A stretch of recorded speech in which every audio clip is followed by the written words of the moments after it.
Kita akan lanjutkan teman-teman sekalian seperti biasa di hari Kamis, lanjutan bedah buku 35 amal pelebur dosa yang ditulis oleh Fatin binti Abdul Aziz. Kembali saya ingatkan bahwasanya memang dosa itu harus segera ditinggalkan, dijauhi, dan kalau dikerjakan berarti harus dihentikan dan dibersihkan bekas-bekasnya. Karena dosa itu racun, penghancur, pembinasa, rusak. Rusaknya rumah tangga, hubungan antara suami istri, rusaknya hubungan antara orang tua sama anak, rusaknya antara bisnis sama partnernya, tetangga sama tetangganya, bahkan penyakit yang datang di tubuh seseorang, kegelisahan yang tidak pernah berhenti, tidak pernah selesai, semua itu kena dosa. Kalau apapun yang teman-teman sedang rasakan yang kira-kira tidak disukai, tidak nyaman, dosa penyebabnya, tidak ada yang lain. Janji Allah pasti benar, yaitu orang-orang yang beriman dan beramal saleh akan diberikan ketentraman jiwa, ya, ketenangan, luasnya rezeki, lapangnya dada. Semua itu ada janji, gak mungkin, ya, tidak mungkin keluar daripada janji tersebut. Karena Allah mengatakan innallaha la yukhliful mi'ad. Allah tidak pernah pungkiri janjinya. Jadi yang terbaik kalau kita merasakan ada masalah, apapun itu, sekecil apapun, langsung introspeksi diri. Berarti ada masalah hubungan kita sama Allah subhanahu wa ta'ala yang terganggu. Jadi kapan hubungan kita baik sama Allah, Allah akan mudahkan dan berkahi semuanya. Jadi gak usah sibuk mencari jawaban atau sebab dari orang-orang di sekitar kita.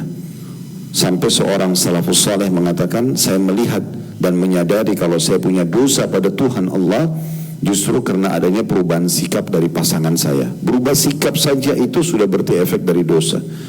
Karena kalau kita baik hubungan sama Allah, gak mungkin dia berubah sikap, harusnya dia baik. Begitu juga anak-anak, begitu juga tunggangan, kata orang itu. Tunggangan, kalau kita mau naik transportasi ada masalah. Begitu juga sampai tikus yang masuk ke dalam rumah. Ini sudah sering saya ingatkan dari awal kita bahas buku ini, ya. Begitu juga saya sering kasih contoh supaya mudah difahami. Kalau dosa itu ibarat racun. Walaupun kita punya satu gentong susu steril, sehat, kalau kita minum bagus buat tubuh kita, buat kulit kita, ya. Tetapi kalau ditetesin satu tetes racun, udah rusak semua susu itu. Nah itu ibaratnya dosa. Mungkin kita sholat, mungkin kita puasa, mungkin kita sedekah, tapi kita masih buka pintu dosa. Itu seperti racun yang merusak susu sekian banyak. Hilangnya kehusyuan dalam sholat, ya. Tidak bisanya kita konsisten atau komitmen menjaga ibadah, itu karena dosa semua. Karena dosa. Justru pernah ada orang datang kepada Hasan Basri rahimahullah dan dia mengatakan begini, wahai imam, saya sekian tahun berbuat dosa tidak pernah saya rasakan ada siksaan Allah. Dia ingin penjelasan. Maka Hasan Basri mengatakan, kamu keliru. Siksaan Allah sudah terlalu banyak datang kepada kamu, bahkan bisa saja yang paling besar, tapi kamu tidak sadari. Kata orang itu, bagaimana saya memahaminya? Kata Hasan Basri, apakah selama kau buat dosa, kalau tidak salah disebut angka 2 tahun atau 3 tahun, sekian tahun dia buat dosa, apakah selama kau buat dosa kamu bisa bangun sholat malam? Dia bilang gak bisa. Apa selama ini kamu bisa sholat on time, pas azan kamu bisa sholat? Dia bilang tidak. Apakah selama ini kau bisa jaga zikir pagi dan petang? Dia bilang tidak. Apakah selama ini kau selalu berhubungan sama orang tua untuk kau bakti padanya? Tidak. Apa kau bisa baca Quran? Tidak. Hampir semuanya ibadah terbengkalai. Kata Hasan Basri, itulah ya siksaan yang paling berat buat kamu. Karena kamu tidak dikasih peluang untuk beribadah. Umumnya umat-umat sebelum kita yang Allah binasakan, Allah sehatkan badan mereka, Allah luaskan rezekinya. Itu Abu Jahal, ya, Umayyah bin Khalaf, tokoh-tokoh Mekah yang jahat-jahat, yang meninggal terbunuh di perang Badar, Bapak Ibu sekalian, itu orang paling kayanya Mekah, paling sehat badannya. Kalau Bapak Ibu punya gambaran tentang masalah Abu Jahal itu dikenal orangnya tinggi, putih, kekar, tampan. Orangnya secara fisik menarik sekali di Mekah, ya. Kaya raya, punya kedudukan. Tapi subhanallah, Allah alihkan dia dari keimanan karena kejahatan dia, karena maksiat kepada Allah, sembah berhala, ya. Kemudian dukung orang tawaf telanjang di Mekah, di Ka'bah, dan segala macam lah kesalahan yang mereka lakukan. Sampai kata Nabi SAW, sungguhnya ya, Hajar Aswad dan Rukun Yamani, 2 batu dari surga yang kalau bukan karena dosa-dosa Quraisy, maka niscaya keduanya akan mengeluarkan cahaya itu yang menerangi antara timur dan barat. Dosa bisa menghilangkan itu. Jadi kalau sekarang kita selalu tolak ukurnya tentang masalah, oh badan saya sehat kok, pekerjaan saya jalan, walaupun saya buat dosa ini dan itu, ini pemahaman yang keliru. Pastikan akan ada hukuman datang, bahkan mungkin sudah datang tapi kita tidak sadari. Ya, terutama teralihkannya orang dari kenikmatan ibadah itu sendiri.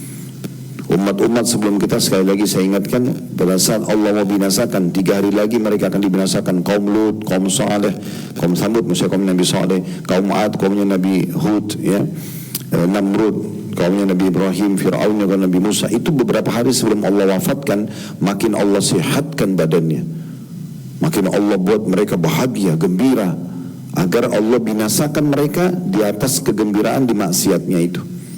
Itu bahaya sekali, ya. Jadi harus hati-hati.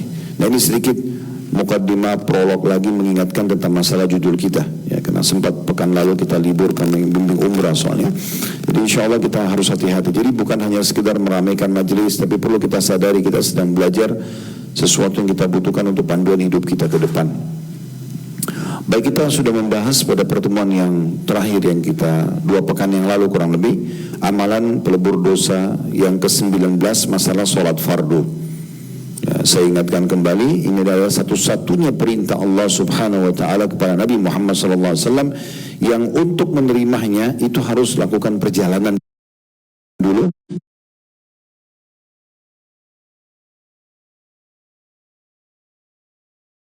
Isra surah nomor 17, dan Allah jelaskan di ayat pertamanya tentang masalah perjalanan yang luar biasa itu, dan itu menjadi sebuah fenomena yang spektakuler selamanya, dari masa itu sampai menjelang hari kiamat nanti.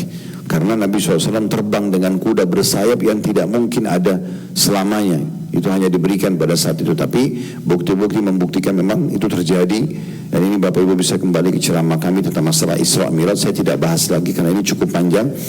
Kemudian Nabi Mi'raj ke langit, dan pada saat tiba di Masjidil Aqsa, semoga Allah bebaskan dari penjajah-penjajah Masjid Aqsa itu, pada saat tiba Nabi SAW mengatakan, saya ikatkan tali kekangan burak, kemudian saya sholat di Masjid Aqsa dan mengimami ruh semua nabi-nabi.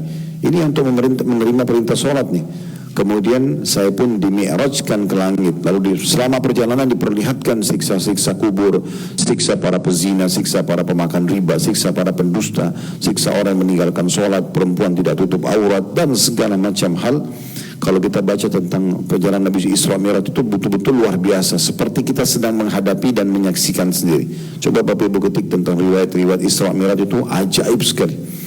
Intinya sampai ke langit pertama ketemu dengan Nabi ini, langit kedua, langit ketiga, sampai langit ketujuh, baru kemudian Sidratul Muntaha bertemu dengan Jibril AS dengan postur aslinya malaikat 600 ekor sayap, yang kata Nabi SAW, kalau satu sayapnya dikebaskan bumi ini akan hancur bumi ini. Baru kemudian beliau bertemu dengan Allah Subhanahu wa Ta'ala untuk menerima perintah 5 waktu sholat ini, saking pentingnya. Dan sudah kita sebutkan pada pertemuan yang lalu tentang masalah keutamaan sholat. Yang terpenting adalah menjaga 3 hal dalam sholat itu: tepat waktu, tepat gerakan, dan tepat bacaan. Ya, itu 3 hal kalau disatukan namanya khusyuk. Begitu azan, Bapak Ibu close semua aktivitas lain, tutup, lalu sholat, apapun konsekuensinya.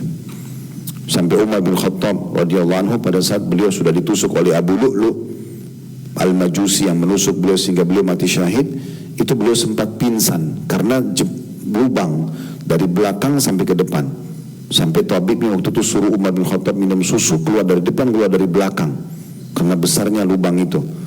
Nah, waktu itu beliau pingsan, lalu terdengar suara azan. Waktu itu kan belum ada mikrofon ya, tapi terdengar suara azan dari masjid Nabi SAW. Dan pada masa itu semua yang jadi raja jadi imam ya, seperti itu. Jadi Nabi SAW jadi imam di masjid beliau sampai beliau meninggal, kecuali beliau sakit atau musafir.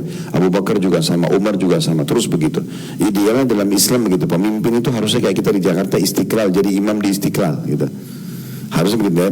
Jadi Umar ini pingsan, terus pada saat azan itu mereka bingung, ini gimana nih, pingsan, mau dibangunin gimana caranya, orang pingsan, dan dia harus jadi imam. Umar bin Khattab belum tunjuk siapa penggantinya sebelum pingsan. Maka Abbas radhiyallahu anhu berkata, ini paman Nabi, bagaimana?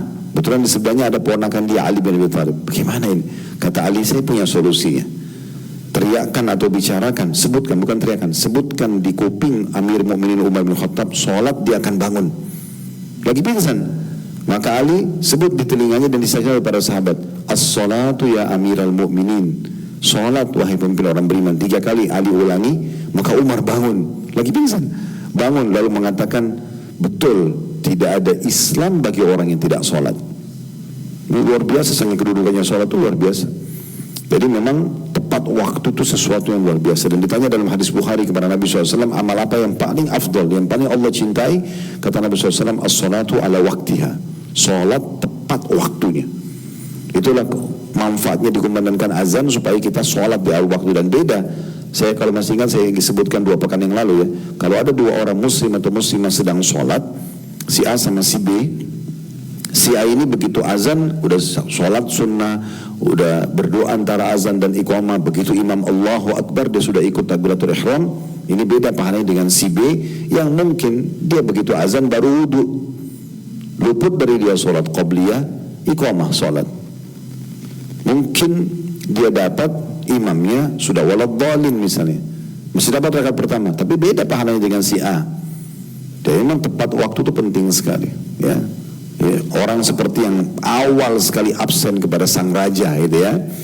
Dan yang kedua tepat gerakan ya, ini harus betul-betul benar semuanya, takbiratul ihram sampai salam. Pelajari, jangan malu, jangan mengatakan oh saya sudah tua, saya sudah tahu. Enggak, harus dicek kembali.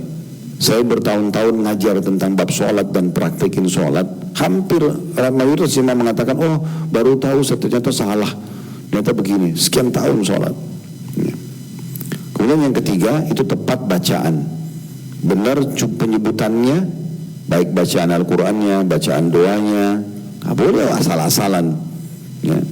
Kemudian dibaca dengan tenang, tumaknina itu kewajiban dalam Islam, dalam sholat, tidak boleh main-main. Kalau bapak ibu sholatnya Allah Akbar buru-buru, itu tidak diterima, percuma, sia-sia saja. Makanya kata Nabi SAW, ada orang hari kiamat menerima pahala sholatnya ya 2/3, ada yang menerima setengah, ada yang menerima 1/3, ada yang menerima 1/4, ada yang menerima 1/10, dan ada yang tidak menerima pahala sholatnya kecuali seperti baju kusut diremukkan kemudian dilempar ke wajahnya karena tidak ada nilainya. Sayang sekali ya. Ingat, saya juga ingatkan kembali diri saya dan bapak ibu sekalian, semua ibadah yang sudah lewat tidak bisa diperbaiki ya. Jadi sekali kita sholat kayak tadi duhur asal-asalan saja Allah Akbar, yang penting kewajiban, ya udah itulah yang akan distorkan kepada Allah. Bapak ibu nggak bisa bilang oh tadi saya kurang khusyuk, saya mau ulangi duhurnya. Nggak boleh ulangi, nggak boleh diulangi, karena tidak ada perintah membolehkan kita mengulanginya. Sekali kerjakan ya sekali pada saat itu, jangan disia-siakan. Sekali berangkat umrah atau haji, maksimalkan memang, karena itu tidak terulang. Kita bisa kerjakan lagi nanti, tapi umrah haji yang lain, bukan yang itu. Saya kasih contoh yang lalu kalau masih ingat ya. Kalau ada orang ketinggalan sholat, misalnya imam dia telat kehilangan iftitah dan al-fatihah saja, imam sudah waladhdallin amin, baru dia Allah Akbar. Baik, dicatatlah oleh malaikat mulai dari surah ya. Karena berjamaahnya kan sama imam, jadi takbiratul ihram sama imam sudah dicatat pahala sama malaikat, itu luput dari dia. Doa iftitah luput, dengar al-fatihah luput. Dan ini tidak bisa diperbaiki. Dia nggak bisa bilang sama imam, imam kembali dong ke takbirat pertama, saya mau ulangi supaya saya dicatat malaikat. Nggak bisa, sampai hari kiamat dicatat dia luput dari iftitah dan al-fatihah. Gimana, nggak bisa diperbaiki. Jadi jangan main-main soal ibadah, memang betul-betul maksimalkan. Sekali mau lakukan dengan maksimal, supaya juga maksimal kita menemukan pahalanya. Beda dengan dosa. Kalau dosa, orang buat dosa 2 tahun, 3 tahun dia rutin dengan sebuah dosa, tahun ke-4 dia taubat nasuha, bersih. Nah ini nanti yang membedakan derajat kita di surga. Orang-orang yang selalu menjaga kualitas ibadahnya, itu nanti derajatnya sangat tinggi. Bedanya di situ. Jadi kalau orang mengatakan dia nggak apa-apa buat dosa, nanti kan gampang tobat lagi. Taubat kalau Allah masih kesempatan betul dibersihkan dosanya. Tapi akan beda dia dengan orang yang tidak buat dosa di masa dia buat itu kan. Ada orang berzina 3 jam dia di kamar hotel misalnya, dia buat dosa. Setelah itu dia taubat kepada Allah, Allah terima. Beda nggak dia sama orang yang 3 jam dia buat zina yang sedang baca Quran? Beda, ini pasti dia lebih tinggi derajatnya dan tidak bisa diperbaikin masalahnya. Ini betul lepas dari hukuman, tapi dia nggak bisa raih derajat yang harusnya dia bisa raih daripada dia buat dosa itu. Kan gitu. Dan dosa itu selalu dimulai dengan ketakutan, diakhiri dengan penyesalan. Itu dosa udah. Kesimpulan sederhananya begitu. Kalau amal soleh, apapun sifatnya, dimulai dengan ketulusan, keikhlasan, ya, dari hati nurani, karena kalau tidak ikhlas nggak diterima, dan diakhiri dengan ketenangan. Siapapun habis sholat, salam, pasti ada kayak beban yang hilang, terasa tenang, gitu kan? Apapun ibadah yang kita kerjakan, pulang umrah, pulang haji, habis sedekah, apa saja, ada kepuasan. Nah, seperti itu. Baik, kita akan masuk sekarang amal ke-20 ya, menunggu waktu sholat. Betul itu bahasanya? Ya. Nah, ini menyambung bahasan kita yang tadi. Jadi memang ada keutamaan khusus ini. Apa maknanya menunggu waktu sholat? Ada dua makna dan dua-duanya bisa disatukan. Yang pertama adalah memang hati seorang muslim dan muslimah gelisah, ya, selalu ingin menunggu waktu sholat setelahnya. Dan ini makna yang paling benar.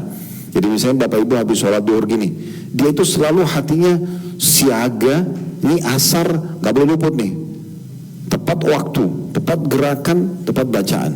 Selesai asar, ini maghrib kapan lagi nih? Dia udah persiapkan untuk maghrib itu, dia sudah persiapkan untuk isya itu. Setelah isya dia persiapkan untuk subuh, dia siap untuk itu selalu. Dan dengan kesiapan seperti ini, maka kan dia hati-hati sekali. Dia nggak mau ketinggalan takbiratul ihram pertama imam, dia nggak mau kehilangan sholat qobliyahnya, dia nggak mau kehilangan azan dan doa antara azan iqamah yang mustajab doa. Nah, dia selalu, itu namanya keutamaan menunggu waktu sholat. Ini makna yang paling global, dan ini yang makna yang ditujukan oleh para ulama. Makna yang kedua, dan ini bisa masuk ke makna yang pertama, yaitu orang yang sedang duduk sholat, kemudian dia tidak ada aktivitas lain, dia sengaja nunggu. Kayak misal orang duduk di masjid maghrib, isya, atau ibu-ibu di rumah di atas sejadah, lagi gak ada kegiatan. Apalagi kalau yang anak-anaknya Masya Allah sudah besar, suaminya kebetulan lagi tidak di rumah, dia gak ada aktivitas, rumah nyaman, maghrib duduk di sejadah, dia nggak berdiri, dia sengaja nunggu isya. Ya mungkin dengan ngaji, mungkin dengan zikir, intinya niatnya dia ingin nunggu sholat yang setelahnya. Nah, itu masuk maknanya. Nah, menunggu sholat ini adalah pembersihan dosa. Menunggunya, bahkan banyak sekali hadis yang menyebutkan, nanti akan kita bacakan insya Allah. Kalau Bapak Ibu nunggu antara sholat dengan sholat seperti ini, itu tetap dicatat sebagai orang yang sedang sholat. Jadi kayak misalnya kita duduk maghrib ke isya, kita nggak berdiri dari sejadah kita, memang duduk situ. Itu walaupun kita lagi zikir, walaupun kita lagi misal putar dengerin ceramah, ya, sambil duduk sambil nunggu, memang mau nunggu sholat. Bukan nanya ibu nggak buka, ya gitu ya. Tujuannya memang untuk nunggu sholat. Maka itu kita seperti orang sholat, walaupun kita ngobrol, walaupun kita minum, walaupun kita makan, tapi kita lagi bungku sholat. Memang siap-siap begitu azan udah berhenti semua aktivitas langsung. Ya, nah itu bisa mendapatkan pahala seperti orang yang sedang mengerjakan sholat. Nanti kita bacakan banyak hadisnya ya. Dan tadi saya sudah minta tim untuk share di grup, ada PDF buku Sahih At-Targhib At-Tarhib, nanti dibuka. Jangan sekarang ya, tapi nanti dibuka, nanti langsung ke halaman 428 nanti. Tapi saya bacakan dulu apa yang ditulis oleh penulis di sini. Kita baca dulu karena beliau mengangkat sebuah hadis ya. Dan hadis ini termasuk hadis yang penting memang untuk dibahas. Dan setelah itu insya Allah kita baru masuk ke tambahan syarah penjelasan dari buku Sahih At-Targhib At-Tarhib. Baik, di halaman 65 ada amal pelebur dosa yang ke-20, menunggu waktu sholat. Sudah saya maknakan tadi menunggu waktu sholat ya. Baik, dari Abu Hurairah radhiyallahu anhu, beliau berkata bahwasanya Rasulullah sallallahu alaihi wasallam bersabda, "Salatul rajuli fi jama'atin tazidu ala salati fi baiti wa salati fi suqihi bid'an wa 20 darajah. Dzalika أن أحدهم إذا توضأ فأحسن الوضوء ثم أتى المسجد لا ينهزه إلا الصلاة لا يريد إلا الصلاة فلم يخطو خطوة إلا رفع له بها درجة وحط عنه بها خطيئة حتى يدخل المسجد فإذا دخل المسجد كان في الصلاة ما كانت الصلاة هي تحبسه wal malaikatu yusalluna ala ahadikum ma dama fi majlisihi alladhi shalla fihi yaqulun Allahumma arhamhu Allahumma ighfir lahu Allahumma tub alaihi ma lam yu'dhi fihi ma lam yuhdithu fihi. Terjemahannya, kata baginda Nabi SAW, salat seorang laki-laki dengan berjamaah di masjid lebih baik daripada sholat di rumah atau di pasar sebanyak 20 derajat lebih, ya. Demikian itu bila dia berwuduk dan memperbagus wuduknya lalu pergi ke masjid, tiada yang mendorongnya kecuali sholat, tiada yang diinginkan kecuali hanya untuk mengerjakan sholat, maka setiap langkahnya akan diangkat derajatnya dan dihapus dosanya sampai dia masuk masjid. Lalu apabila telah masuk masjid, dia dianggap orang yang sholat selama sholat itu yang menghalanginya. Nah, ini yang jadi saksi bahasan kita, ya. Jadi di sini saya ulangi lagi. Lalu apabila telah masuk masjid, dia dianggap orang yang sholat selama sholat itu yang menghalanginya keluar dari masjid. Maksudnya sengaja nunggu. Dan para malaikat selalu mendoakan selama dia berada di tempat sholatnya. Mereka, para malaikat itu berdoa, ya Allah berikanlah dia rahmat, ampunilah dia. Nah ini saksi bahasan juga, ampun karena pengampunan dosa dengan menunggu sholat, ya. Dan terimalah tobatnya selama dia tidak mengganggu orang lain dan selama tidak berhadath di dalamnya. Berhadath ini maksudnya batalin wudhu, keluar angin, maaf ya, dia batal wudhu lah. Selama dia tidak lakukan itu, maka dia akan mendapatkan doa malaikat. Hadis ini riwayat Muslim. Baik, kita coba bedah dulu hadis ini, ya. Potongan yang pertama bisa dikasih angka 1 kecil di atasnya. Potongan pertama dari hadis yang perlu kita titik beratkan, yaitu sabda Nabi SAW, sholat seorang laki-laki yang berjamaah di masjid. Berarti ada penekanan agar laki-laki sholatnya di masjid, ya. Bagaimana dengan perempuan? Maka jawabannya adalah perempuan boleh ke masjid, tetapi bukan sewajib hukumnya kalau laki-laki. Karena Nabi SAW bersabda, la tamnau ima Allahil masajid, atau masajidillah.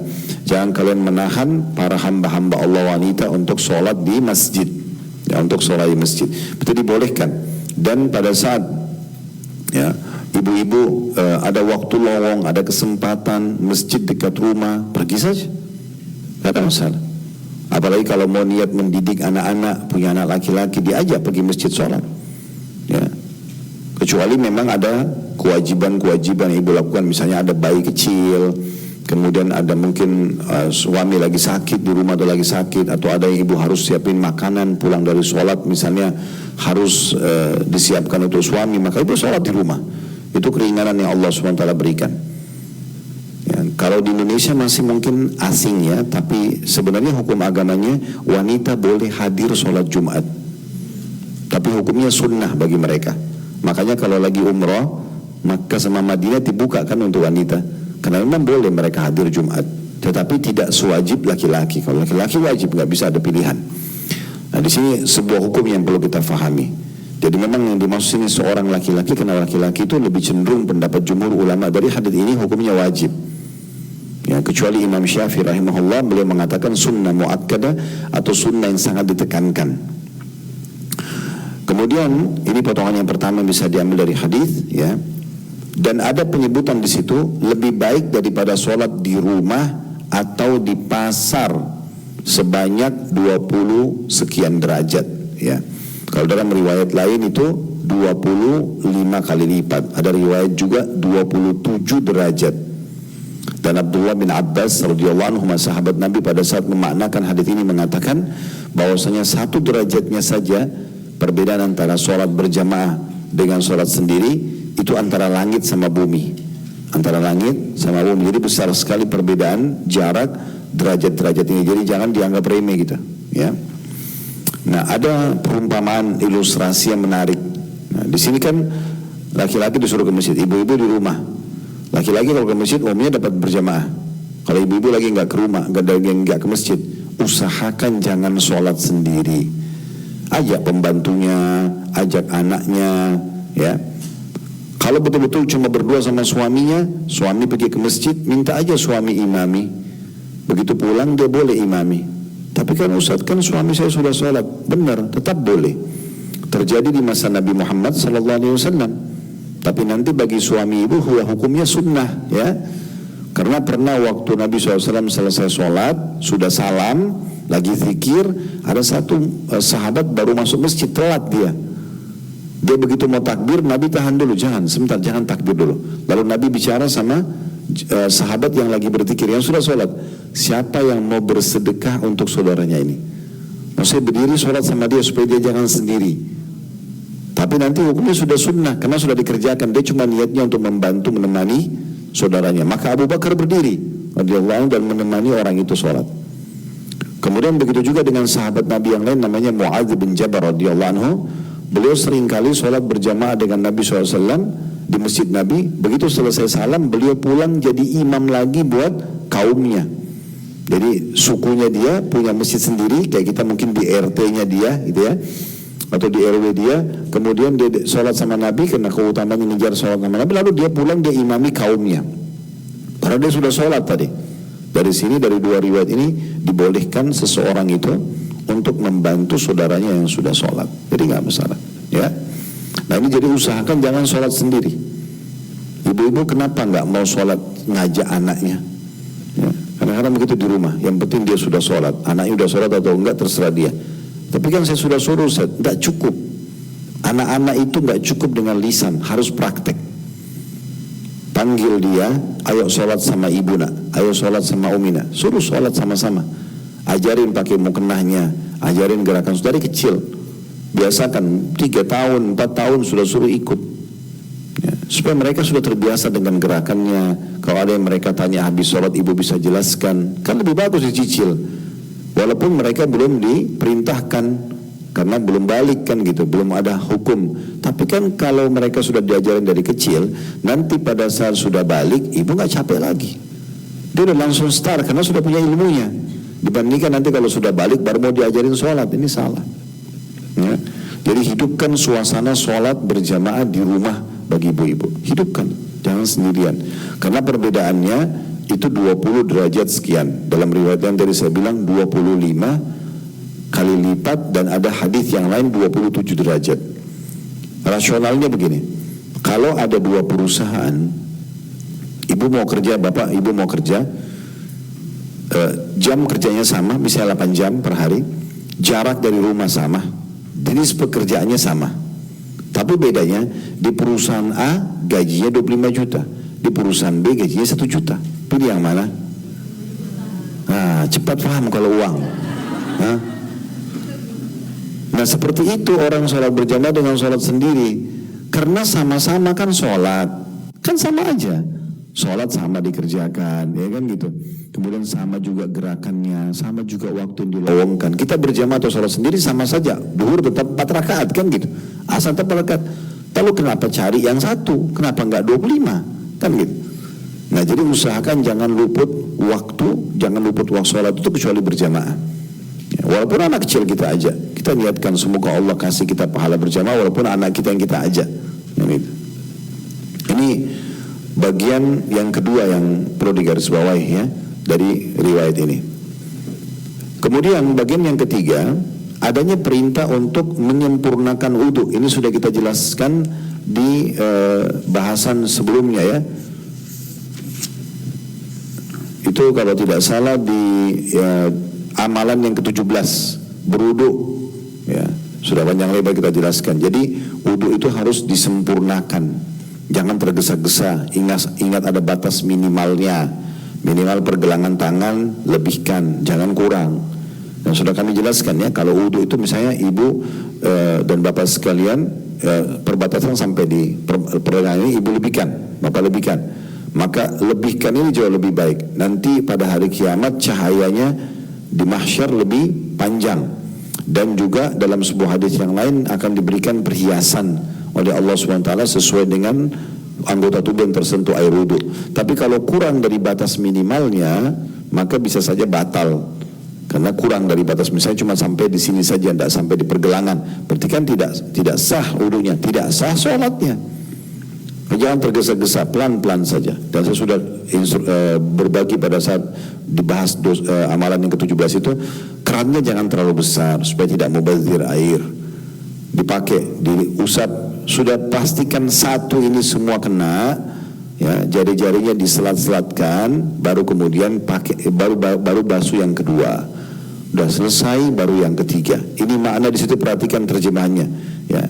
Demikian bila dia berwuduk dan memperbagus wuduknya, menyempurnakan wuduknya. Itu maknanya. Kemudian ya, bagian yang keempat dari potongan hadis adalah lalu pergi ke masjid. Ya, masjid ini dia adalah tempat sholat, kan gitu. Umumnya kalau laki-laki disebutkan tempat masjid yang sudah kita tahu rumah Allah, ya. Tapi kalau ada seorang wanita, dia menjadikan salah satu sudut rumahnya sebagai tempat sholat dia rutin, kayak musola kecilnya, maka juga bisa dinamakan itu masjid buat dia, gitu ya. Itu contohnya. Tapi di sini intinya mengerjakan sholat dan pergi ke tempat sholat khusus. Nah, kalau bapak ibu-ibu itu tadi saya bilang bisa ke masjid, ya. Ke masjid dekat rumah aja ada masalah. Ya, apalagi kita masya Allah bisa masjid banyak. Selanjutnya yang keenam. Kemudian dibahasakan di sini, tidak ada yang mendorongnya kecuali sholat. Tidak ada keinginan kecuali hanya untuk mengerjakan sholat. Jadi bukan ke masjid karena janjian sama orang. Nah, bukan ke masjid karena kebetulan ya masjidnya bagus. Bukan ke masjid karena diajak orang, enggak. Memang dia sendiri ke rumah Allah itu mau sholat, dia yang mau sholat. Artinya ada orang ajak atau ada orang lihat atau tidak, tetap aja dia sholat di masjid. Nah, kalau itu maksudnya, ya, maka di sini disebutkan, ini bagian ke-7 dari hadis. Kalau kita mau bagi, ya, maka pada setiap langkahnya akan diangkat derajatnya, derajat di surga. Level, ya. Jadi kita biasa lihat kalau orang properti jual jenis rumah kan gitu, biasanya ada level-levelnya, ya. Ada yang tipe ini lebih murah, ada yang tipe ini, ada yang eksklusif. Nah, seperti itulah. Jadi ini derajatnya nih. Kalau bapak ibu pergi ke masjid sholat, setiap satu langkah satu derajat. Cepat sekali naik levelnya nih, karena sebenarnya untuk mendapatkan fasilitas nanti naik satu level di surga itu berarti lebih bagus pelayanannya, lebih mewah istanahnya, lebih bagus pakaiannya, makanannya, kebun-kebunnya, semua itu hanya dengan langkah ke masjid. Susahnya apa ini? Cuma angkat kaki. Ini diangkat derajatnya, satu langkah kaki satu derajat, dan dihapus juga langkah kaki sebelahnya satu dosa. Pelanggaran-pelanggaran kita dibersihkan dengan melangkah itu. Ini sudah kita jelaskan tentang keutamaan melangkah ke masjid. Ini di bab-bab kita sebelumnya ada, ya. Sampai dia masuk ke masjid. Makanya Abu Hurairah, pernah dengar sahabat Abu Hurairah, ya, beliau itu kalau sebelum azan, Bu, dan Bapak sekalian sengaja keluar dari rumahnya jauh sebelum azan. Kayak misalnya kita duhur jam 12 misalnya. Dia keluar misalnya setengah 12. Ini jam cuma perumpamaan. Tapi beliau memang dikatakan keluar sebelum waktu sholat. Ya, kemudian beliau sengaja sudah siap sholat nih, sengaja ini masjid lurus ke sana, dia mutar dulu ke rumah teman-temannya, manggil ayo sholat yuk, sampai ke sana. Jadi langkahnya lebih banyak supaya lebih tinggi derajatnya. Tinggal melangkah dapat level yang bagus di surga, ya. Daripada yang standar kita bisa dapat yang eksklusif. Kenapa enggak? Kenapa enggak ini gitu? Kemudian ya, ini sampai dia masuk masjid. Selanjutnya, ini yang keberapa, yang ke-9 mungkin, ya. Lalu apabila telah masuk masjid, dia dianggap orang yang sholat selama sholat itu yang menghalanginya keluar dari masjid. Ini berarti yang dia dapat keutamaan. Kalau kita bahasakan keutamaan, berarti ini adalah keutamaan yang ketiga. Keutamaan yang pertama tadi, setiap langkahnya dicatat, diangkat derajat. Keutamaan yang kedua, dihapus dosa-dosanya. Keutamaan yang ketiga adalah kalau dia, ya, dianggap kalau dia tinggal di masjid tidak ada yang menghalangi dia keluar kecuali karena ingin tunggu sholat setelahnya, dan ini saksi bahasan kita, maka berarti ini keutamaan yang ketiga. Kemudian yang keempat adalah para malaikat selalu mendoakan selama dia di tempat sholatnya. Nah ini penting, garis bawah tempat sholat ya. Jadi kalau Bapak Ibu selesai sholat, jangan buru-buru berdiri pindah ke sana. Duduk situ aja. Ya. Usahakan jangan bergeser kalau perlu. Kecuali darurat. Ya. Kalau orang penuhi ini, artinya dia tetap di tempat sholatnya, maka malaikat terus mendoakan dia. Ya Allah, berikan dia rahmat. Tahu apa rahmat, Bu? Rahmat itu banyak maknanya. Pemenuhan kebutuhan, pembersihan dosa, peninggian derajat, solusi dari masalah. Mau apa lagi coba? Semua dikasih. Langsung malaikat mendoakan. Malaikat ini mustajab doa ya. Kita kalau ketemu satu orang soleh atau soleha dan kita yakin dia dekat sama Allah, kita mengatakan doain saya ya. Kita karena tahu dia orang baik, orang dekat sama Allah, pasti kita yakin doanya diterima. Bagaimana dengan malaikat? Walaupun kita tidak perintahkan, Allah sudah perintahkan, dia langsung suruh doakan. Maka ya Allah, berikan orang ini rahmat. Kenapa? Karena dia tadi tidak pindah dari tempat sholatnya. Tidak usah pindah-pindah sana sini, kecuali darurat. Jadi kalau ibu sudah niat, maaf saya sebut ibu bapak, mungkin kena jumlahnya lebih banyak ya. Jadi kalau misalnya mau duduk maghrib isya nih di rumah, ya, supaya tidak berdiri-berdiri. Kira-kira butuh apa sih kalau nanti maghrib isya? Butuh minum, udah bawa botol minumnya dekat sejadah. Butuh apa, taruh di situ. Jadi jangan berdiri-berdiri mau lalang sana sini. Ya. Kadang-kadang syaitan itu supaya menghilangkan pahala yang, ya, supaya menghilangkan doa malaikat ini, ada saja yang diingatkan sama dia supaya kita berdiri. Padahal nanti kalau kita berdiri, contoh misalnya nanti deh zikirnya nanti saya baca di meja makan, nanti nggak baca di sana. Yang penting berdiri dulu. Oh nanti aja di mobil, nanti nggak baca di mobil. Yang penting sudah berdiri, sudah disibukkan yang lain, selesai. Putus dulu doanya malaikat itu. Nah itu maunya mereka. Jadi sudah punya persiapan semua gitu kan. Nah ini rahmat, makna rahmat. Kemudian ampunilah dia. Ini malaikat bukan doain sekali Bu ya. Ini didoain sampai kata Nabi SAW ya. Ini 3 didoain. Ya Allah berikan dia rahmat, ya Allah ampuni dia, ya Allah terima tobatnya. Kalau dia minta maaf kepadamu, ya Allah maafkan gitu kan. Selama syaratnya, selama dia tidak mengganggu orang lain.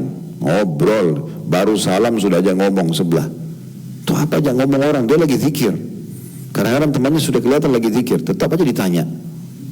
Jangan ganggu orang. Kalau kita ganggu orang, putus doanya malaikat. Pertama karena kita sudah ngomong gitu kan. Akhirnya kita ganggu orang. Kemudian juga ini menjaga kesucian. Bersuci maksudnya dalam keadaan suci. Jadi tidak batalin wudhu ya. Ini yang biasa buang-buang angin sembarangan ya. Tak boleh itu ya. Jangan dibiasakan. Ini semua pola-pola karena dibiasakan jadi pola. Ada orang akhirnya tidak bisa maaf, tidak bisa kontrol diri di depan orang pun dia keluarkan angin. Kenapa? Karena dia jadikan bahan mainan biasa. Coba kalau kita nggak lakukan itu, maka nanti berubah pola dalam diri tubuh kita. Itu tidak kita lakukan kecuali darurat, itu pun mungkin di kamar mandi, bukan depan orang gitu. Ya. Ini karena kebiasaan. Orang kalau kebiasaan, saya nggak bisa tahan wudhu. Kenapa nggak bisa tahan wudhu? Harusnya bisa dong. Oh saya kebelut kencing, saya suka keluarin angin. Karena dia biasakan. Coba hilangkan persepsi itu, nggak akan ada masalah. Imam Ahmad rahimahullah pernah wudhu untuk sholat maghrib, itu nggak batal sampai sholat subuh. Ya, beliau pernah mengunjungi rumahnya gurunya Imam Syafi'i. Kemudian Imam Syafi'i bilang sama anaknya beliau, tenang dulu, tenang. Ya. Nanti diskusinya setelah taklim. Ya. Jadi Imam Ahmad rahimahullah pernah berkunjung ke rumah gurunya Imam Syafi'i. Lalu Imam Syafi'i bilang sama anaknya, ini lazimin orang ini, maksudnya selalu dekat sama dia, karena ini cuma 1 malam nginap sini. Ini orang soleh. Anaknya Imam Syafi'i dekat terus sama Imam Ahmad nih. Dia perhatikan apa yang dikerjakan. Rupanya Imam Ahmad duduk lagi nulis, gitu kan? Tidak tidur beliau, semalam suntuk tidak tidur, dan tidak sholat tahajud. Ini sorotan pertama, sorotan yang pertama itu pada saat habis Isya dihidangkan makan malam, Imam Ahmad makan banyak. Anak Imam Syafi'i sorotin, kok makan banyak ya, gitu. Kemudian malam hari, karena semalam suntuk diperhatikan, nggak sholat malam, Tapi dia lagi duduk, lagi nulis, gitu kan. Kemudian segi sholat subuh nggak wudhu lagi.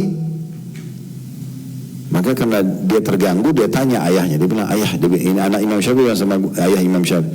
Tamu anda ini yang anda bilang orang soleh, ada 3 hal yang mengganjal pada saat saya lihat. Yang pertama, dia makan banyak. Tolok ukur banyak ini jangan dibayangkan satu nampan besar. Maksudnya menurut si anak ini itu sudah porsi banyak. Ini relatif ya. Mungkin orang biasanya makan 4-5 suap atau berapa, terus dia lihat kok ini makannya 7 suap, nah contoh gitu ya. Jadi jangan dibayangin negatif gitu. Dia makan banyak. Kemudian yang kedua, dia tadi malam nggak tahajud. Yang selama ini saya tangkap dari anda, sholat tahajud itu kok kalau bagi orang beriman udah nggak akan ditinggalkan. Terus yang ketiga, dia sholat subuh nggak wudhu. Maka Imam Syafi'i bilang sama Imam Ahmad, ini anak saya punya pertanyaan, mungkin kamu yang harus jawab. Oke, apa pertanyaannya? Semalam katanya kamu makan banyak. Apa kira-kira sebabnya? Kata Imam Ahmad, karena saya tahu pendapatan anda halal, maka saya ingin mengisi tubuh saya dengan makanan halal, supaya kekuatan saya dari halal.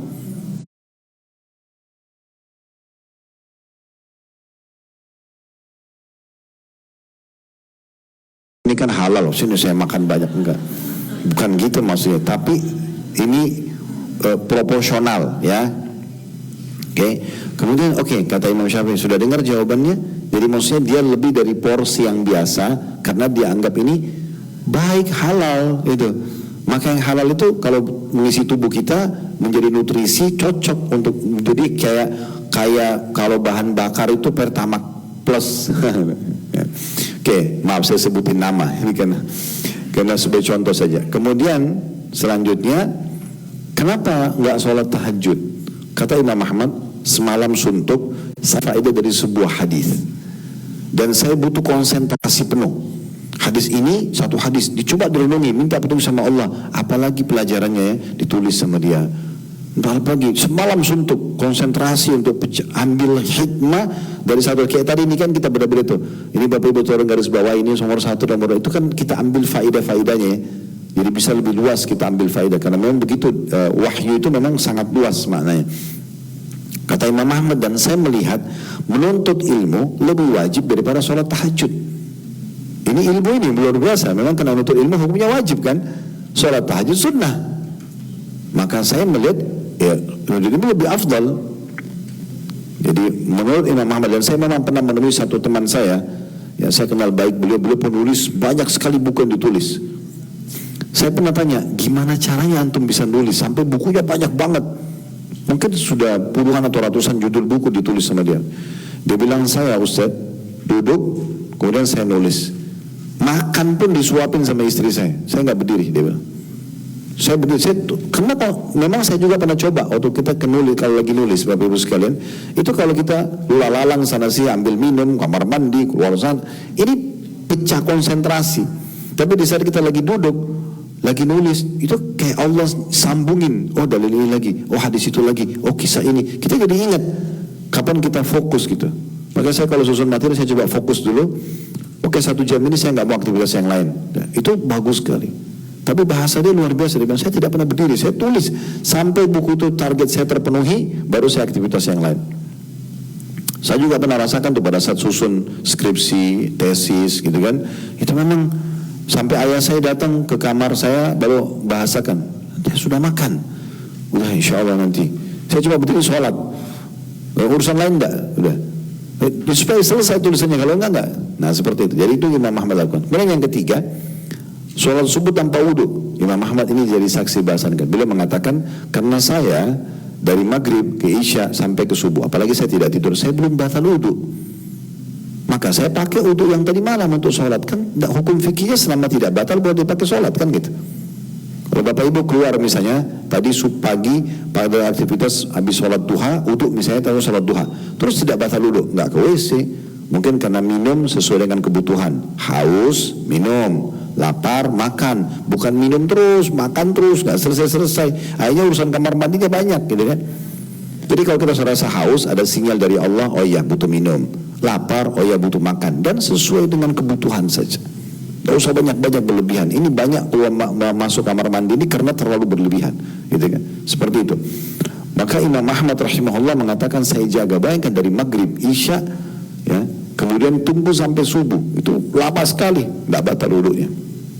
Dan saya pernah praktekin ini, saya kalau keluar mau taklim pagi misalnya, duha, saya sampai nanti menjelang jam 9 malam saya baru balik setelah taklim malam, saya pernah tidak batal wudhu.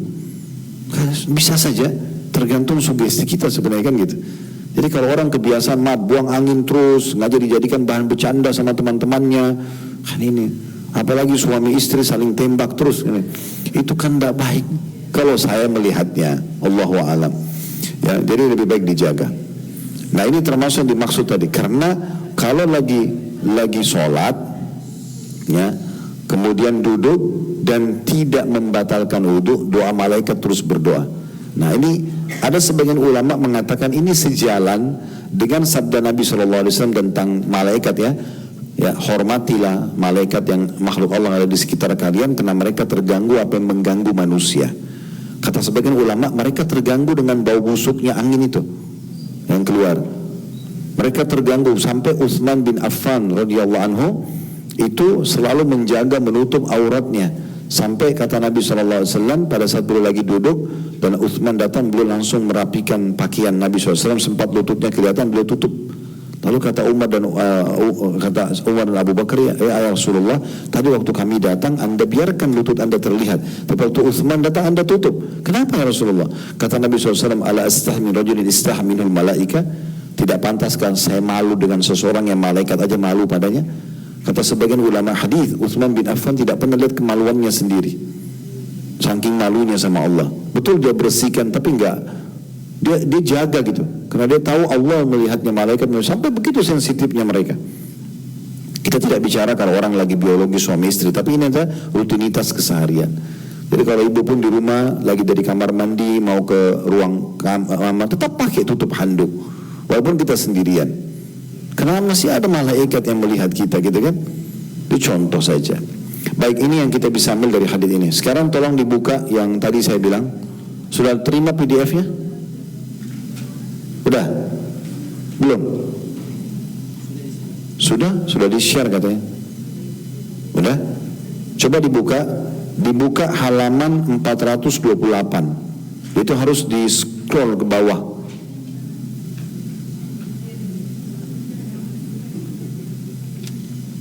Cepat dikit ya Bu, lihat waktu. Halaman 428 ya. Bab nomor 22, anjuran menunggu sholat setelah sholat. Itu memang bab khusus itu. Ini sebenarnya sudah kami bedah di kajian setiap Jumat siang. Ada kajian di Tebet Mas, bahas tentang masalah ini. Jam 1, sekitar beginilah, jam 1 sampai jam 2 bahasannya ya.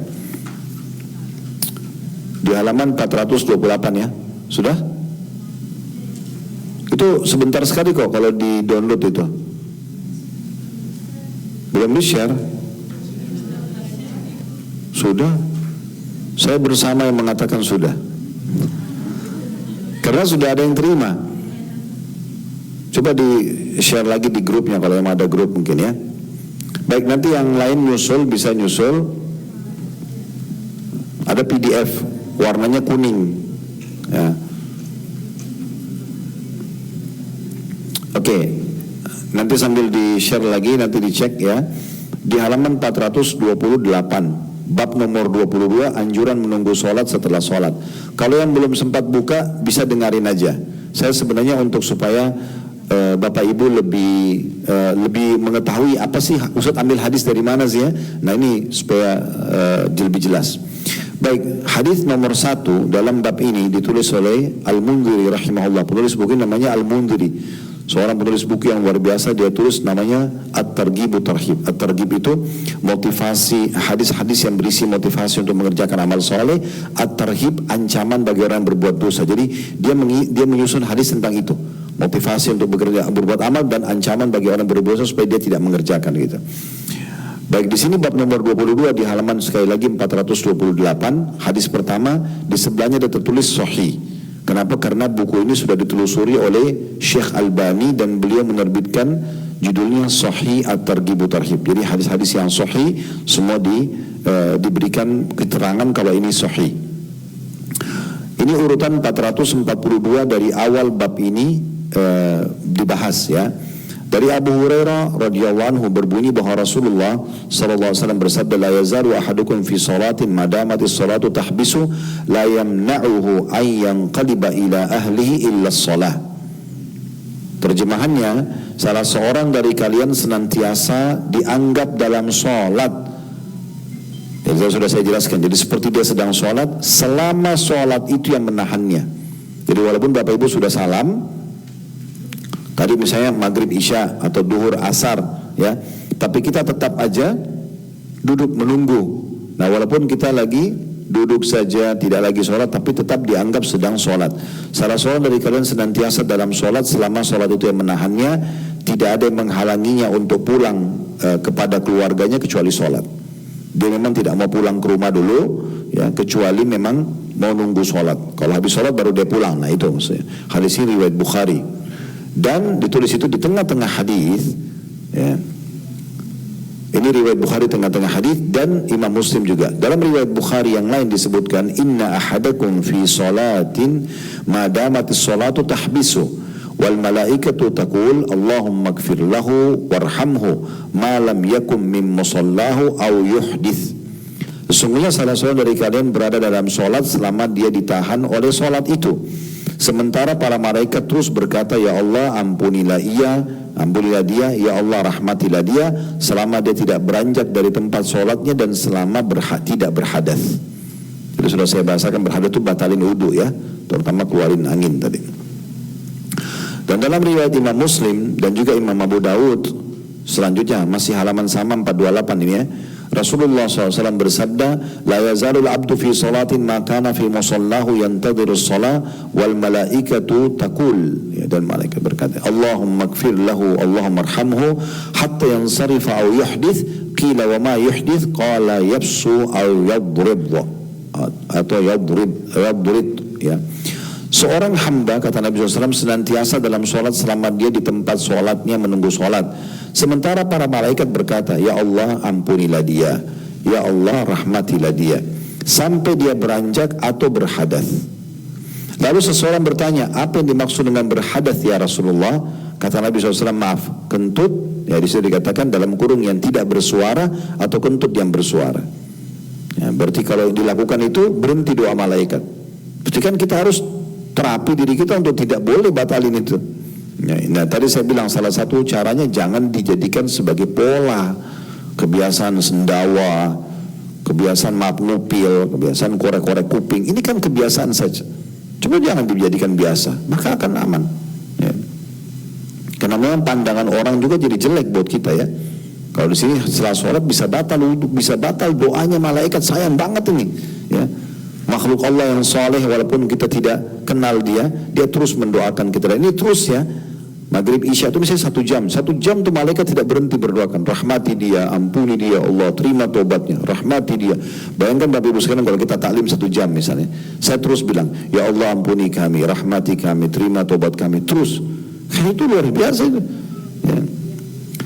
Selanjutnya, dan Malik meriwayatkan secara mauquf, maksudnya mauquf itu hanya sampai ke sahabat saja, dari Naim bin Abdullah al-Mujmir, bahwa dia mendengarkan Abu Hurairah radhiyallahu anhu berkata, idza shalla ahadukum thumma jalasa fi musallahu lam tazalil malaikatu tusalli alaihi Allahumma ighfir lahu Allahumma arhamhu fa in qama min musallahu fajalasa fil masjid yantadhiru as-salah lam yazal fi salatin hatta yusalliya.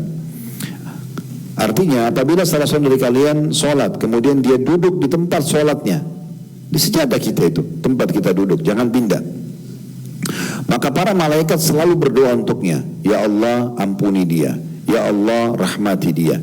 Jika dia beranjak dari tempat sholatnya lalu duduk di masjid menunggu sholat, maka dia senantiasa dalam sholat sehingga dia sholat. Jadi mirip tadi ya. Ini semua hadis semakna sebenarnya.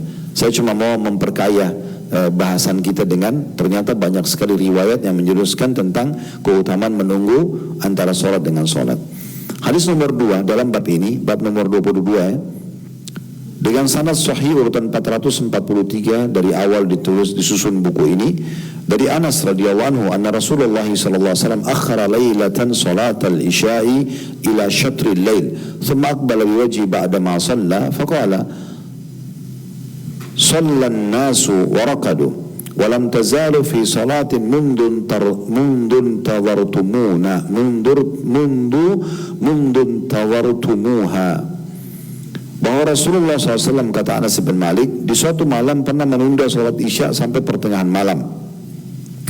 Kemudian setelah sholat, beliau menghadapkan wajah dan bersabda, orang-orang telah sholat dan tidur, dan kalian senantiasa dalam sholat sejak kalian menunggunya. Hadis ini diriwayatkan oleh Bukhari. Jadi di masa Nabi SAW, perlu tahu juga sebuah hukum Bapak Ibu ya. Kalau azan itu adalah hak muazzin ya. Jadi kalau masuk waktu muadzin yang azan, dia yang harus menentukan, dia yang tahu waktu, dia yang menentukan azan itu. Tapi hak iqamah itu haknya imam. Hak iqamah haknya siapa?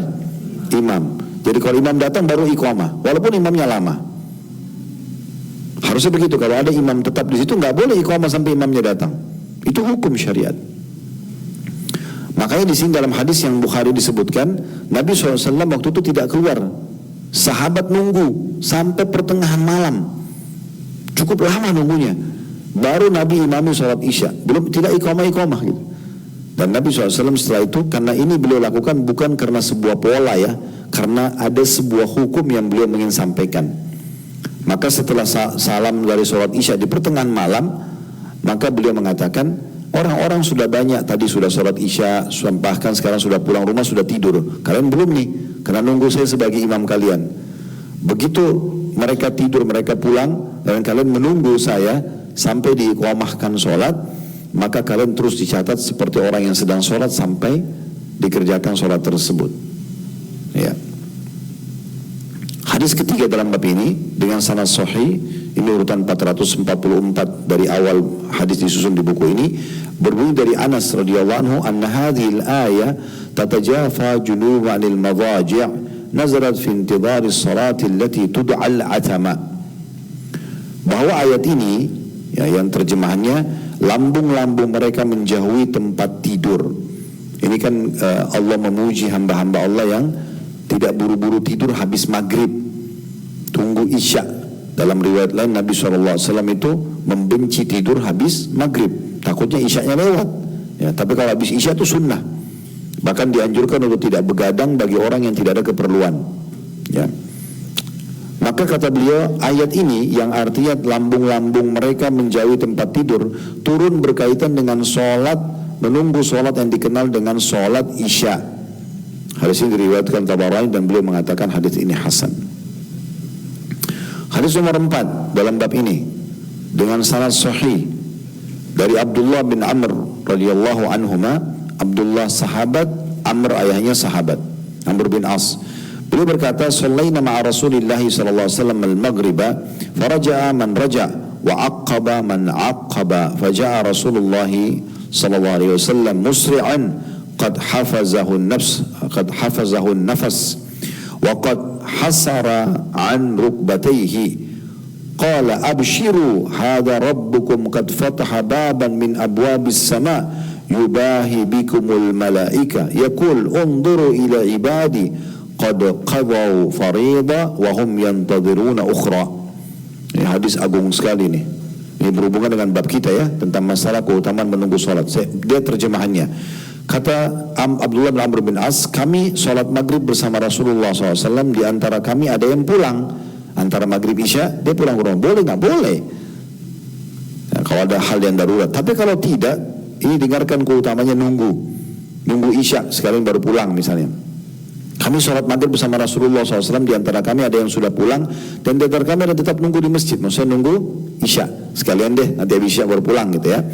Maka Rasulullah SAW tiba-tiba datang dengan tergopoh-gopoh, terburu-buru, ya kan? Bisa terjemahannya sebenarnya, dan ini disebutkan nafasnya terengah-engah, karena Nabi buru-buru datang ke masjid, mau menahan nih sahabat-sahabat yang nunggu, jangan kalian pergi. Yang nunggu ini ada wahyu turun. Dan beliau mengangkat kain sarungnya sehingga lututnya kelihatan. Maksudnya saking orang bisa kalau mau lari cepat ya, ngangkat baju gamisnya ya, maka diangkat oleh Nabi SAW karena ingin segera menyampaikan ke sahabat yang sedang menunggu dalam masjid.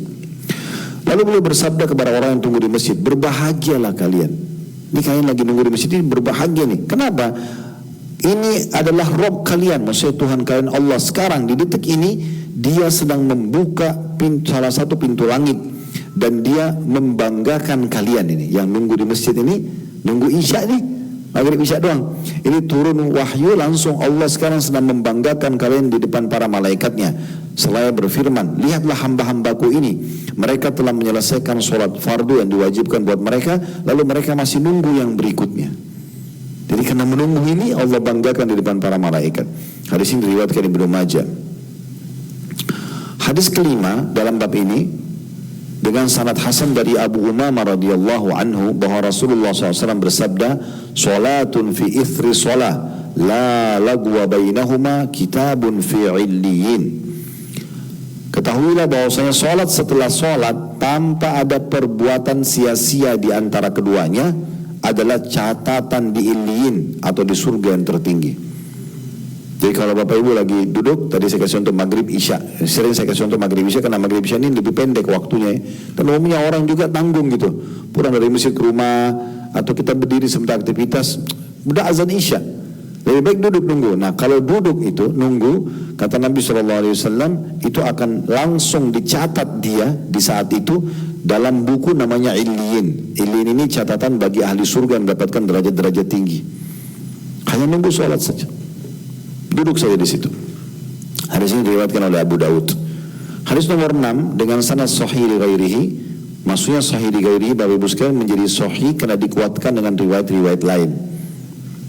Dari Jabir bin Abdullah radhiyallahu anhu, Jabir sahabat, Abdullah juga sahabat, bahwasanya Rasulullah SAW bersabda, "Ala adullukum ala ma yamhullahu bihil khataya wa yukaffiru bihil dhunub." Qalu bala ya Rasulullah, qala isbagul wudu'i 'ala al-makruhat wa kathratul khuta' ila al-masajid wa intidharus salati ba'da as-salah fadhalikum ar-ribat. Kata Nabi SAW, maukah kalian aku tunjukkan sesuatu yang dengannya Allah menghapus kesalahan-kesalahan dan melebur dosa-dosa? Habis semua dosa-dosa kalian nih. Maka para sahabat mengatakan, iya ya Rasulullah, siapa yang gak mau dibersihin dosa-dosa, ya, dileburin semuanya. Maka kata Rasulullah SAW sabda, kata beliau, menyempurnakan wudu walaupun hal itu memberatkan. Ini pernah kita jelaskan di pelebur dosa yang ke-17 masalah wudu ya. Kayak misalnya wudu pada saat mau tidur, kan lagi ngantuk tuh, sunnah Nabi kan wudu di saat itu ya. Atau wudu di musim dingin, atau kita sudah pakaian rapi batal wudu, kan sunnahnya selalu dalam keadaan wudu lagi, itu kan dibenci. Justru itu yang paling cepat mengangkat derajat dan mengampuni dosa-dosa. Yang kedua, memperbanyak langkah ke masjid. Ini juga sudah kita bahas pada bahasa yang sebelumnya ya. Kemudian yang ketiga di bahasan kita, menunggu sholat sesudah sholat, itulah ketaatan yang terus menerus. Maksudnya yang paling simpel untuk dilakukan dan dicatat pahala yang melimpah gitu. Hadis nomor 7 ini biasanya Al-Mundhiri rahimahullah menulis seperti ini, cuma menguatkan saja dikatakan, dan ada juga riwayat yang mirip dengan sanad sahih yang diriwayatkan oleh Malik, Muslim, Tirmidzi, An-Nasai dari hadis Abu Hurairah radhiyallahu anhu. Hadis nomor 8 dalam bab ini dengan sanad sahih, ini semua masih keutamaan menunggu salat ke salat yang setelahnya. Dari Ali bin Abi Thalib radhiyallahu anhu bahwa Rasulullah SAW bersabda, isbagul wudu'i 'ala al-makarih wa imalul aqdami ila al-masajid wa intidharus salati ba'da salat yaksilu al-khataya ghasla. Menyempurnakan wudu dalam keadaan musim dingin atau lagi tidak disukai. Mengayunkan kaki ke masjid-masjid dan menunggu sholat setelah sholat, itu mencuci bersih kesalahan-kesalahan. Ya. Kalau terjemahan dalam letter-letternya, ya, membersihkan dosa seluruhnya. Nah, gitu. Dosa-dosa kecil ya. Hadis riwayat Abu Ya'la Al-Bazzar dengan sanad sahih dan Al-Hakim mengatakan sahih berdasarkan Imam Muslim. Hadis nomor 9, ini sudah 9 hadis kita bacakan dengan sanad hasan. Hasan itu derajat di bawah sahih ya. Dari Abu Hurairah radhiyallahu anhu bahwa Rasulullah SAW bersabda, muntadirus salati ba'da salah kafarisin ishtadda bihi farasuhu fi sabilillah ala qashhihi wa huwa fi ribatil akbar. Orang yang menunggu sholat setelah sholat maghrib ke isya, duhur ke asar misalnya, contoh ya, itu adalah seperti penunggang kuda yang bertempur sengit di jalan Allah kepada musuh-musuhnya, sementara dia dalam kondisi siap siaga di medan pertempuran. Jadi kalau di jihad itu yang paling besar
musibah yang tertimpa, maka itu boleh.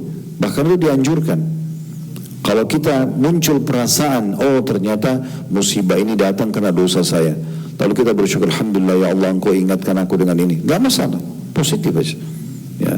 Dan umumnya orang-orang yang melakukan perbuatan dosa lalu Allah datangkan peringatan itu, Allah sadarkan dia ini loh dosa karena ini. Kita bisa diingatkan itu karena ini. Maka kita segera bertobat. Makin segera kita taubat, maka makin jauh kita dari hukuman-hukuman Allah Subhanahu wa ta'ala. Pada orang yang sama, bagaimana hukumnya apabila ketika sholat lalu ada yang ingin menjadi makmum di tengah-tengah sholat, misal rakaat ketiga di sholat duhur atau asar, dan saat orang tersebut menjadi makmum, saya telah selesai membaca surah Al-Fatihah, bolehkah saya menunggu atau memberikan kesempatan orang tersebut untuk membaca Al-Fatihah? Jazakumullah khairan atas jawabannya. Boleh, gak masalah. Cuma yang penting yang perlu digarisbawahi, kalau Bapak Ibu lagi masuk ke masjid, dapat imam lagi sholat, kita dapat rakaat berapapun ikut, kan gitu. Nanti tinggal habis salam kita tambah kekurangannya. Tolak ukurnya ruku, kalau dapat ruku berarti dapat rakaat itu. Kalau tidak sempat ruku berarti hilang rakaat itu. Tapi jangan tunggu imamnya berdiri ke rakaat setelahnya. Misal contoh, kita masuk nih sholat, Allahu Akbar, imam lagi ruku, ya. Kita masuk dia sudah bilang Sami Allahu liman hamidah. Kebanyakan orang salah paham, dia pikir, oh saya kan tidak dapat rakaat itu. Udah tunggu aja. Dia tunggu, imamnya sujud, dia sujud lagi, berdiri, baru dia takbir. Bahkan kadang-kadang yang lebih parah itu, dia pas imamnya sudah rakaat terakhir, dia tunggu imamnya salam, baru dia sholat sendiri. Dengan pertimbangan saya tidak dapat satu rakaat, keliru. Kata Nabi SAW, kalau kalian pergi sholat berjamaah, ya ikutilah imam kalian. Apa yang kalian dapati, ya sudah sempurna. Kalau dapat sampai sebelum rukuk, kalau tidak, maka sempurnakan. Artinya tetap ikutin. Walaupun imam sudah sami alhamdulillah, kita juga Allah Akbar, lalu kita Rabbana walakal hamd, ikuti tidak, kena mulai dapat catatan pahalanya. Kan sayang sujud itu dapat pahala, durian itu dapat pahala, walaupun kita tidak dapat rakaatnya.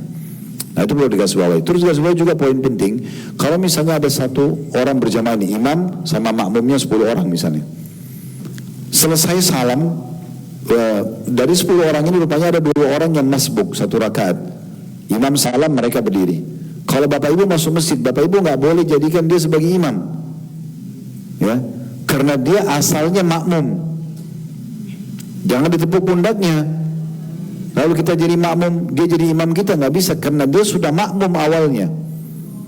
Yang boleh itu kalau orang memang dasarnya sudah salam imam, dia telat, lalu dia takbir, Allah Akbar. Kita tahu, kita lihat dari jauh ini orangnya tadi baru takbir nih, lalu kita tepuk pundaknya untuk ikut berjamaah karena dia tidak ikut jamaah yang pertama, itu nggak ada masalah. Ya, insyaallah.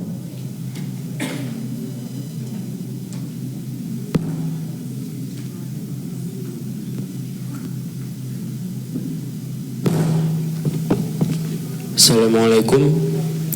Bukankah menjaga wudhu adalah sunnah, dan bukankah harus wudhu lagi sebelum sholat? Jadi sebelum sholat sebaiknya wudhu lagi atau tidak? Udah ditanya tadi itu. Kemana ini penanya kita ini?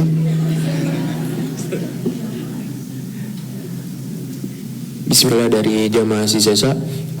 Kalau kita menunda sholat karena ingin sholat di tempat yang nyaman, misal lagi di mall sudah azan, lalu buru-buru ke rumah, jadi kita menunda sholatnya di rumah saja karena lebih enak sholat di rumah, bagaimana Ustaz? Nggak bisa.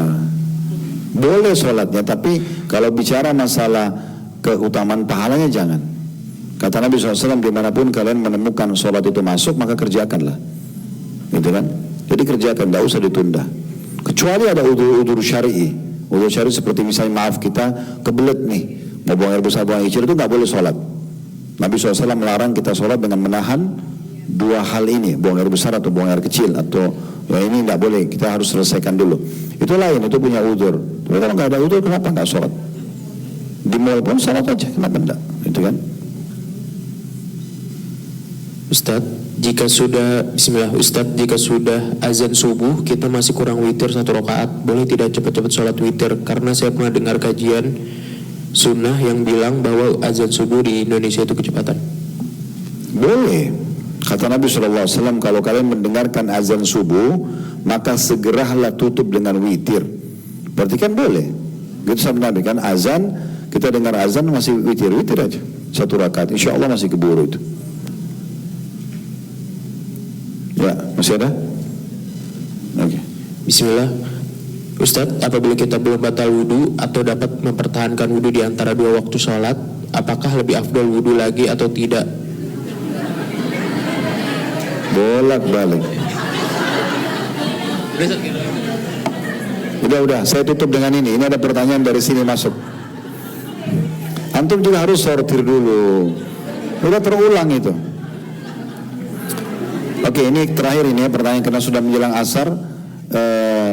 Pertanyaan, apakah bila kita di rumah mendengar suara azan dari masjid, wajib menjawab azan tersebut? Jawabannya iya. Ya. Selama kita dengar azan, jawab. Kata Nabi SAW, kalau kalian dengarkan muadzin, ucapkan seperti yang diucapkan. Kecuali di kalimat hayya 'alas shalah hayya 'alal falah kita ucapkan la haula wala quwata illa billah. Kata Nabi SAW, kemudian bacalah salawat kepadaku. Setelah selesai azan, baca salawat yang kita baca di tahiyat. Allahumma salli ala Muhammadin wa ala ali Muhammadin kama sallaita ala Ibrahim wa ala innaka Hamidum Majid sampai akhir. Kemudian baru baca doa Allahumma rabb hadzal tamma wa salatul qa'imah sampai akhir. Lalu sisipkan doa buat kita. Walaupun cuma Rabbana atina fid dunya hasanah atau rabbighfirli wa li titip doa, kemudian baru kita sholat qobliyah. Masih orang yang sama, apa hukumnya jika wanita yang sedang haid berwudu, dibolehkan atau tidak? Ya boleh, tadi sudah kita jawab ya. Jadi insya Allah tidak masalah. Karena dia bukan untuk sholat, tapi dia untuk aktivitas yang lain. Allahu a'lam. Baik saya teman-teman sekalian, semoga apa yang kita bahas hari ini bermanfaat buat kita. Kalau ada benar dari Allah, kalau ada salah dari saya mohon dimaafkan. Saya terus mengajak teman-teman untuk bergabung mendukung channel dakwah kami dengan dua kegiatan. Yang pertama tentunya kalau di YouTube di subscribe, like dan juga loncengnya supaya langsung dapat notifikasi dari kami setiap ada informasi baru. Dan insya Allah di YouTube itu kami 24 jam.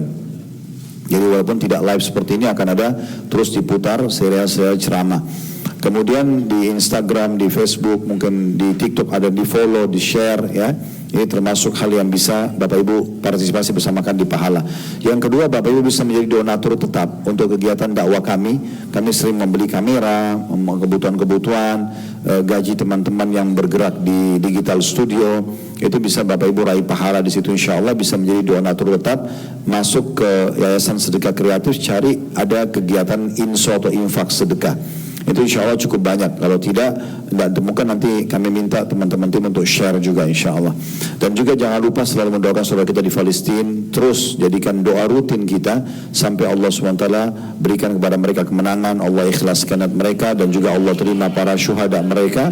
Dan mudah-mudahan kita termasuk orang yang partisipasi dengan doa itu ya, dalam pahala-pahala bersama mereka. Bukan itu saja, semoga bermanfaat. Subhanakallahumma bihamdika asyhadu an la ilaha illa anta astaghfiruka wa atubu